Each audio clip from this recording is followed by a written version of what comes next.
यसै ठाउँमा घुम्न आएको म एउटा परदेशी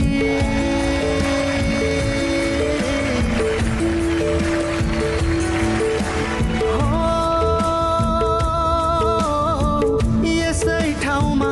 घुम्न आएको म एउटा परदेशी थाहै नपाई बसेछ माया आकाश भन्दा बेसी थाहै नपाई बसेछ माया आकाश भन्दा बेसी हिउँ